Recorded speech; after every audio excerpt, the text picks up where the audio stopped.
Assalamualaikum warahmatullahi wabarakatuh. Halo Sobat Wirabuana Gemilang, selamat datang di Blended Learning SMK Wirabuana.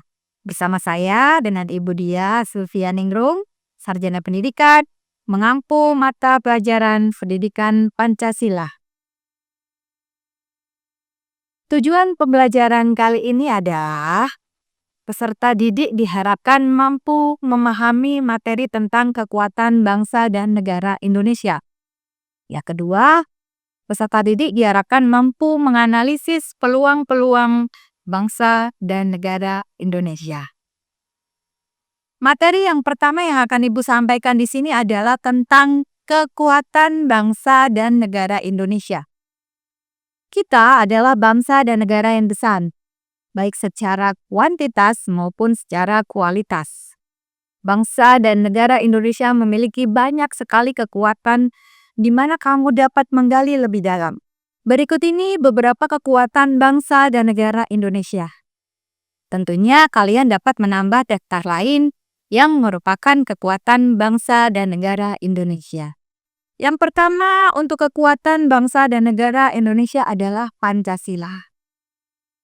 Pancasila sebagai falsafah dasar, pandangan hidup bangsa dan negara, ideologi negara, kekuatan pemersatu bangsa, sumber segala sumber hukum negara, merupakan seperangkat pemikiran yang melandasi langkah-langkah untuk mewujudkan tata masyarakat adil dan makmur, yang merupakan amanat pembukaan Undang-Undang Dasar Negara Republik Indonesia tahun 1945. Kekuatan yang kedua adalah geografi Indonesia.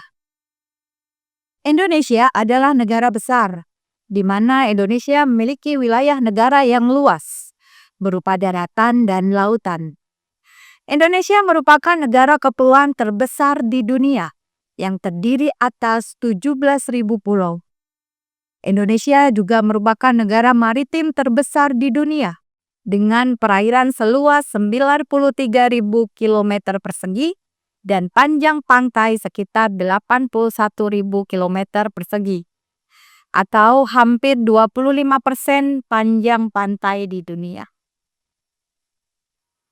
Kekuatan yang ketiga adalah bonus demografi.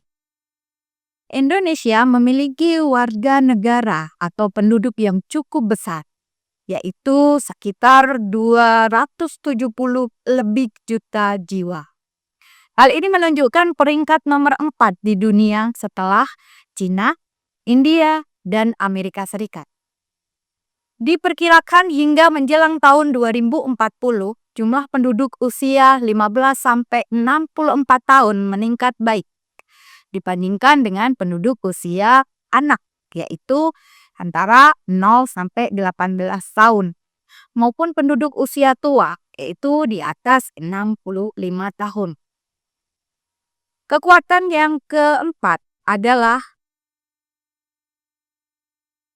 keragaman bangsa Indonesia. Kekuatan yang keempat adalah keragaman bangsa Indonesia. Keragaman yang dimiliki bangsa Indonesia menjadi modal penting untuk meningkatkan kompetensi multikulturalisme. Juga hidup damai berdampingan dalam keberagaman. Indonesia memiliki kapasitas untuk bergaul dengan bangsa-bangsa lain di dunia.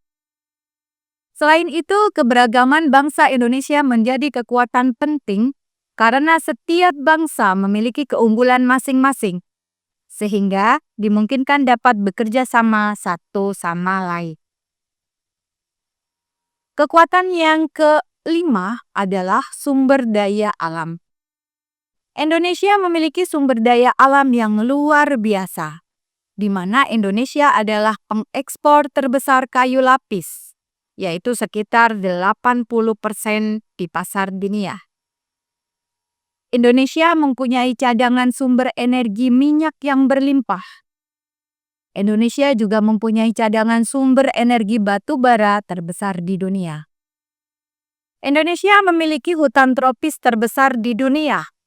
Hutan tropis ini memiliki luas 39.549.447 hektar dengan keanekaragaman hayati dan plasma nutfah terlengkap di dunia.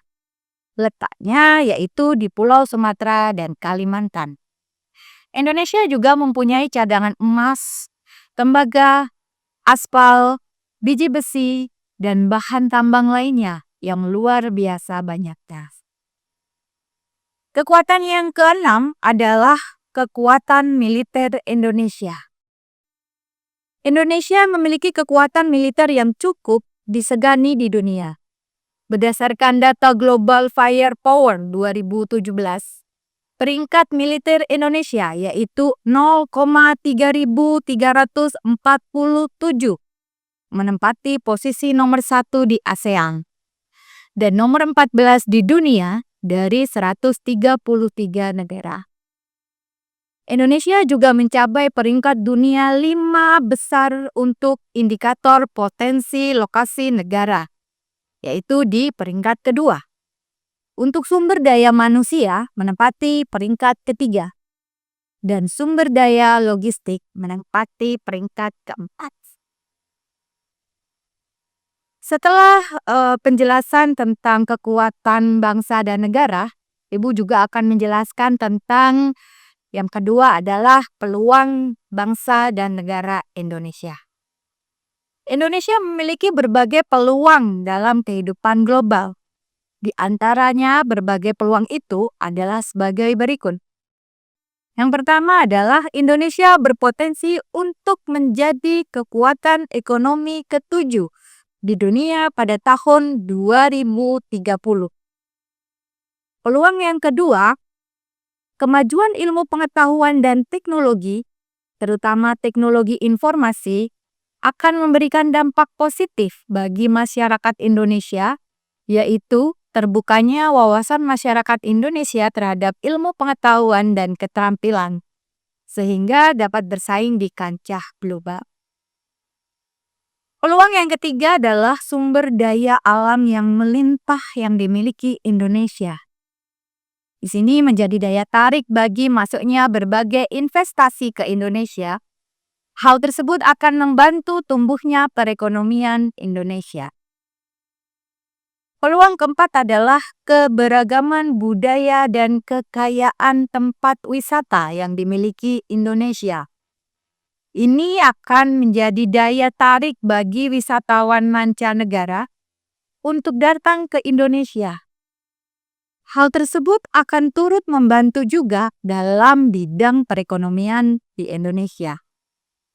Peluang kelima adalah pusat industri halal dunia yang meningkat. Disebabkan Indonesia sebagai negara yang penduduk muslim terbesar di dunia, saat ini halal telah menjadi tren gaya hidup di dunia. Produk-produk halal tak lagi hanya dikonsumsi sebagai salah satu pemenuhan standar hukum syariah. Tercatat dalam State of the Global Economy Report pada tahun 2018 dan 2019, bahwasannya pendapatan pada industri produk halal telah diprediksikan akan mencapai 3.007 dolar triliun pada tahun 2033. Nah, demikianlah materi yang Ibu sampaikan tentang kekuatan dan peluang bagi bangsa Indonesia. Mudah-mudahan materi yang Ibu sampaikan kepada kalian semuanya dapat bermanfaat. Dan semoga kita akan bertemu kembali di blended learning berikutnya dengan materi yang berikutnya. Dari saya, terima kasih. Assalamualaikum warahmatullahi wabarakatuh.